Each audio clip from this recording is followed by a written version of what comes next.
Assalamualaikum warahmatullahi wabarakatuh. Selamat bertemu kembali, selamat sore, salam sejahtera untuk kita semua. Seperti yang nampak di belakang saya, asap-asap pembakaran daripada sisa-sisa panen dari jerami, teman-teman. Ini adalah hal yang biasa terjadi di tempat ini setelah semuanya sudah panen. Jadi yang kelihatan ini bukan kabut karena alam, tapi karena adanya asap dari hasil pembakaran jerami-jerami yang dihasilkan oleh mesin panen combine, teman-teman. Jadi para petani pemilik lahan melakukan pembakaran. Sebenarnya hal ini tidak perlu terjadi karena dalam proses pengolahan nanti jerami-jerami yang tertinggal di dalam lahan ini setelah lapuk dia akan memperbaiki struktur tanah, teman-teman. Dengan membenamkan jerami ke dalam tanah, maka otomatis mikroba-mikroba yang ada di dalam tanah itu akan berkembang dengan baik. Namun hal ini sangat sulit diterapkan oleh petani yang ada di wilayah ini karena faktor kebiasaan, teman-teman. Setelah mereka panen, mereka langsung membakar sisa-sisa jerami yang ada di lahan sawah. Tanpa disadari, mereka telah berkompetisi merusak daripada lahan yang ada di sini. Jadi struktur tanah akan menjadi keras. Memang pada awalnya ditanami, maka pertanaman akan sekilas kelihatan subur, teman-teman, dengan adanya sisa-sisa abu pembakaran. Namun lambat laun kondisi tanah akan memburuk. Iya, kondisi tanah akan memburuk. Mari teman-teman, silakan dilihat bagaimana proses pembakarannya.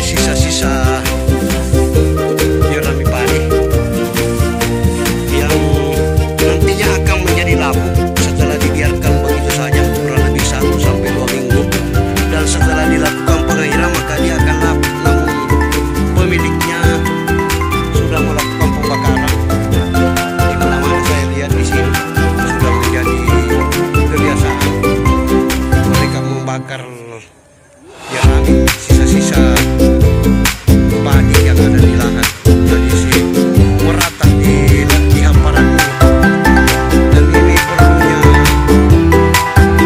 ada pembinaan sosialisasi kepada petani bagaimana perlunya melakukan pembosan di sawah menghindari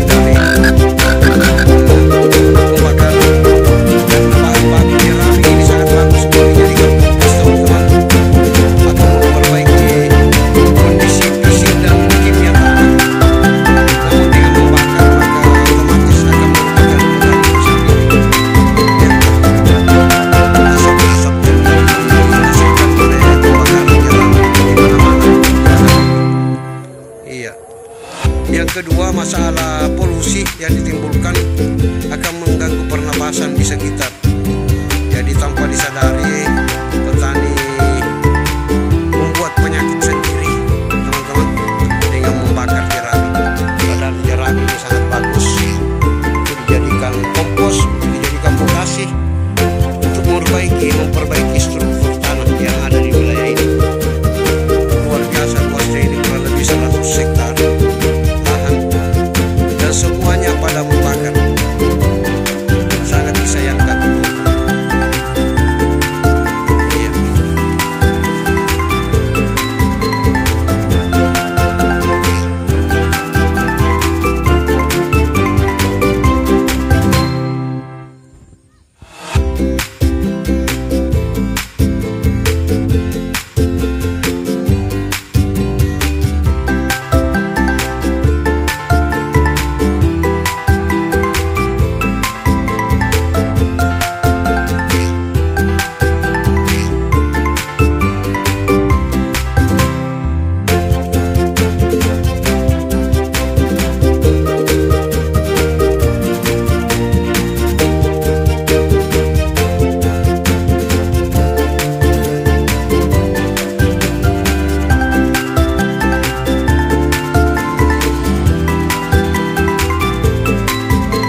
Guata di manapun berada. Demikian sekilas terkait dengan pembakaran limbah padi di wilayah ini. Mudah-mudahan ini bisa dijadikan pelajaran supaya teman-teman kita, petani-petani kita bisa sadar dan mengerti betapa pentingnya membenamkan jerami padi ke dalam lahan untuk memperbaiki struktur tanah, memperbaiki sifat fisik dan kimia tanah selanjutnya ke depannya. Jadi janganlah sekali-kali membakar jerami di lahan, karena pertama merusak kondisi tanah yang ada di lahan, kedua merusak lingkungan dengan kondisi asap yang begitu banyak di sepanjang lahan ini orang membakar, maka pencemaran lingkungan akan terganggu dengan adanya asap, menimbulkan asma dan sebagainya, muncul berbagai macam penyakit teman-teman. Dan mudah-mudahan dengan video ini teman-teman yang melihat bisa sadar dan mengerti bagaimana caranya kita melakukan sosialisasi pembinaan kepada petani-petani yang ada di wilayah ini untuk membuat kompos, membuat bokasi, membuat proses pembuatan kompos di lahan masing-masing untuk kebutuhan pertanian ke depan. Oke, teman-teman, demikian yang bisa saya sampaikan dari Desa Moncobalang, Kecamatan Barombong, Kabupaten Goa. Ya, mudah-mudahan ini bisa menjadi pelajaran buat kita semua untuk kepentingan kita, untuk kelestarian lingkungan dan kelestarian alam kita ke depannya. Sebelum saya akhiri, jangan lupa di like, di komen, dan di subscribe untuk selalu mendapatkan notifikasi dari konten-konten terbaru dari Flora Guata. Terima kasih atas segala perhatiannya. Assalamualaikum warahmatullahi wabarakatuh.